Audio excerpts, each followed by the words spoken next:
She appeared from nowhere during Elvis's most intimate song. And when the spotlight hit her face, Elvis stopped singing completely. The woman's identity would explain mysteries about Elvis that fans had wondered about for years. It was August 16, 1976, exactly 1 year before Elvis would leave this world, and he was performing at the Mid-South Coliseum in Memphis for what would become one of his most talked about hometown shows.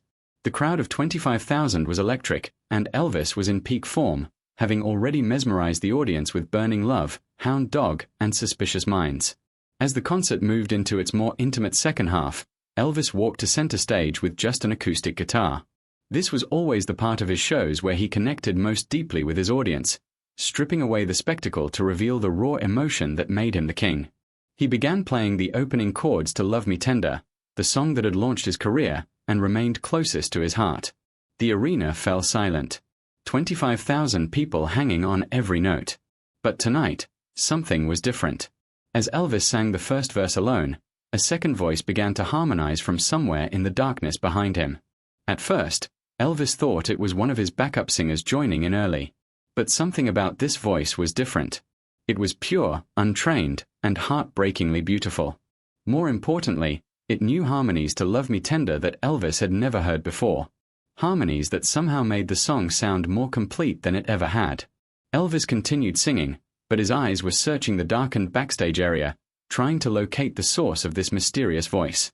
The audience was mesmerized, not just by Elvis, but by the haunting beauty of the unknown harmonies floating from the shadows. Then slowly, a figure began to emerge from the darkness. A woman in a simple black dress walked onto the stage, her face hidden in shadow. She moved with quiet confidence as if she belonged there, as if she had every right to join Elvis Presley in front of 25,000 people. Security guards started to move forward. But Elvis, without breaking his performance, held up his hand to stop them. Something about this woman, something about her voice, something about the way she moved had captured his complete attention. As she got closer to the microphone, Elvis could see more of her features in the stage lights. She appeared to be in her early 40s with dark hairstray with silver and eyes that seemed familiar, though he couldn't place where he might have seen them before. When the woman stepped fully into the spotlight, something unprecedented happened. Elvis Presley, the king of rock and roll, stopped singing completely and stared at her in shock. His guitar continued playing automatically, his fingers following the familiar chords, but his voice was gone. He looked like he'd seen a ghost. The woman, however, continued singing Love Me Tender, with a voice so beautiful and pure that the audience barely noticed Elvis had stopped. Her voice filled the arena, carrying the melody with an emotion that brought tears to thousands of eyes. For about 30 seconds, Elvis just stared at her, his mouth slightly open, his eyes wide with disbelief. Then in a voice that was barely audible but picked up by his microphone, he whispered one word. Diane. That single word sent shock waves through Elvis's inner circle. Anyone who had been close to Elvis in the early days knew that name. Diane Sullivan had been Elvis's first real girlfriend, his first love, the girl who had been with him when he made his first recordings at Sun Records in 1954. She was also the girl who had broken his heart when she left Memphis in 1955 to marry someone else, crushing 20-year-old Elvis's dreams of a normal life with the woman he loved. For over 20 years, Elvis had wondered what happened to Diane Sullivan. He tried to find her several times, but she had disappeared completely, leaving no trace of where she'd gone or what she'd become. And now here she was on his stage, singing the song that had been playing on the radio the night she'd told him goodbye. Diane, Elvis said again, this time louder, his voice thick with emotion. Is that really you? The woman Diane smiled through her own tears and nodded. Hello, Elvis. I've been wanting to hear you sing that song in person for 21 years.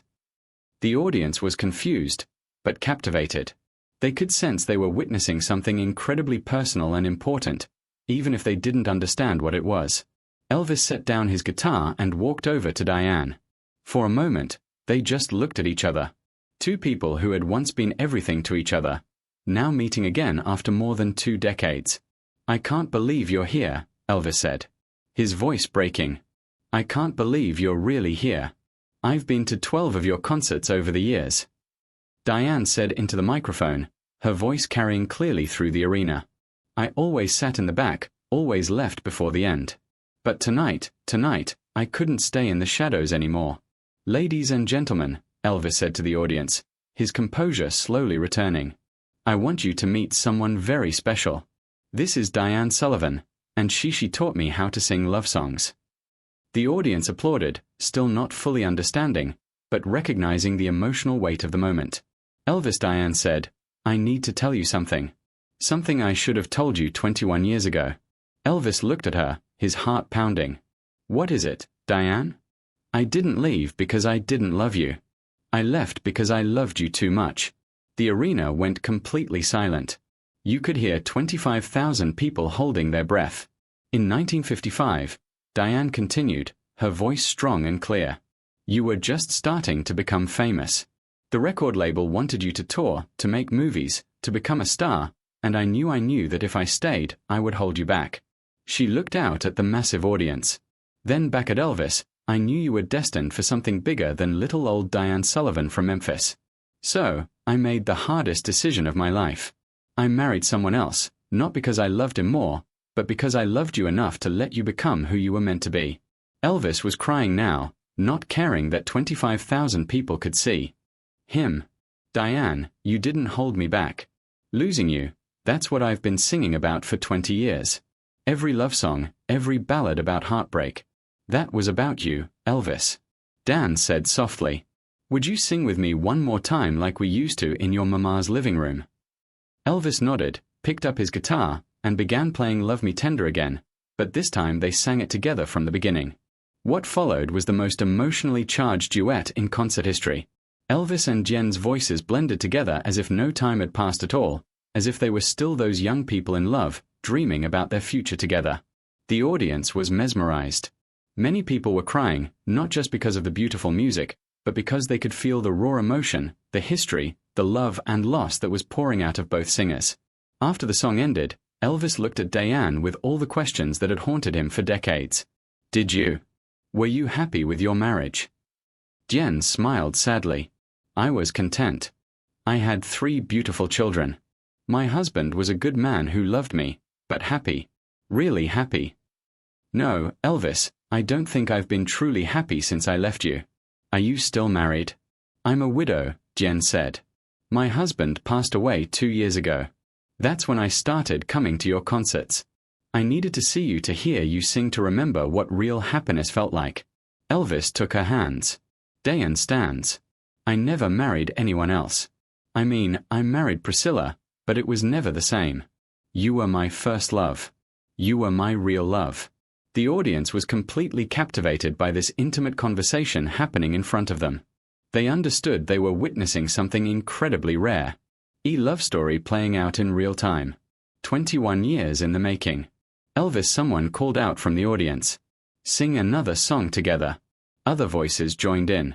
And soon thousands of people were calling for Elvis and Diane to continue performing together. Elvis looked at Diane. "What do you say? Want to help me finish this show?" Diane smiled. The first completely happy smile she'd worn in over 20 years. "I thought you'd never ask."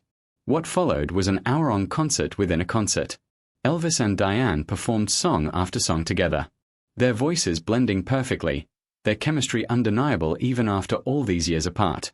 They sang Can't Help Falling in Love, and it sounded like a conversation between 2 people admitting their feelings. They performed It's Now or Never, and it felt like a declaration that they weren't going to waste any more time. During Are You Lonesome Tonight? They actually answered the song's questions, talking to each other through the lyrics in a way that was both heartbreaking and beautiful. As the evening waned down, Elvis did something that shocked everyone, including himself. "Diane," he said into the microphone in front of 25,000 people, "I have a question for you. The same question I wanted to ask you 21 years ago." He got down on one knee on the stage, pulling out a ring that he'd worn on his finger for years. A simple band that fans had always wondered about. "This was my grandmother's ring," Elvis said. "I've been carrying it since 1955, waiting for the right moment. Diane Sullivan, will you marry me?" The arena erupted. 25,000 people were on their feet screaming, crying, cheering for this real-life fairy tale happening before their eyes. Diane was sobbing, but she was smiling too. "Elvis Aaron Presley, I have been waiting 21 years for you to ask me that question. Yes. Yes. 1,000 times. Yes. What happened next was pure magic. Elvis slipped the ring onto Diane's finger and the entire arena became a massive wedding celebration. 25,000 people singing, cheering, crying, happy tears for two people who had found their way back to each other after more than 2 decades apart. Elvis and Diane kissed on stage, and the audience went wild. Grown men were crying. Women were throwing flowers onto the stage. It was like the entire city of Memphis was celebrating the reunion of their favorite son with his first love. The story of Elvis and Jen's reunion became front-page news around the world. The woman who had vanished from Elvis's life in 1955 had returned in the most dramatic way possible, and their love story captured the imagination of millions. They were married 3 months later in a small ceremony at Graceland with only family and close friends present. But the real wedding had happened on that stage in Memphis in front of 25,000 witnesses who would never forget the night love conquered time. Finding Diane again transformed Elvis in his final year. Friends said he was happier, more at peace, more content than he'd been in decades. He'd finally found the missing piece of his heart. Elvis always said he was searching for something, recalled his friend Jerry Schilling. After Diane came back, he stopped searching. He'd found what he was looking for. The bootleg recording of that night became one of the most treasured Elvis recordings among fans, not just for the music, but for the incredible love story it documented. Diane and Elvis had only 10 months together before his death in August 1977, but those 10 months were the happiest of his life. Diane often said that those 10 months made up for the 21 years they'd lost. The story of Elvis and Diane reminds us that some love stories are so powerful they can survive decades of separation. It shows us that it's never too late for second chances, that true love can wait, and that sometimes the most important moments in our lives happen in front of thousands of strangers. On August 16, 1976, Elvis Presley was giving just another concert in Memphis. Instead, he was reunited with his first love in the most magical way possible, creating a moment that proved that real life can be more incredible than any fairy tale. The mystery woman who joined Elvis on stage that night wasn't really a mystery at all. She was the answer to every love song he'd ever sung, every ballad about lost love, every moment of heartbreak he'd experienced since 1955. Sometimes the most important people in our lives are the ones we think we've lost forever. And sometimes, if we're very lucky, they find their way back to us when we need them most. If this incredible story of love conquering time moved you, make sure to subscribe and hit that thumbs up button. Share this video with someone who needs to hear about the power of second chances and never giving up on true love. Have you ever reconnected with someone from your past in an unexpected way? Let us know in the comments. And don't forget to ring that notification bell for more amazing true stories about the moments that change.